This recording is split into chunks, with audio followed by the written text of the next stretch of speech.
আমি তোমার কাছে হাত জোড় করছি, আমার এত বড় জন্মই তোমরা করো না, আমাকে ছেড়ে দাও। কি আছো বাঁচাও, কি আছো বাঁচাও, এরা আমার লাইফটা চেঞ্জ করে দেবে, তোমরা কি আছো আমাকে বাঁচাও।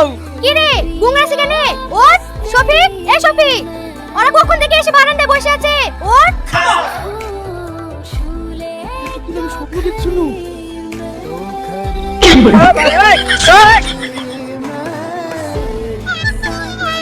এই শফিক, দরজা মারছি কেন? আমি কখন থেকে তোর হাতে রাখি বানানি লেগে বসে আছি।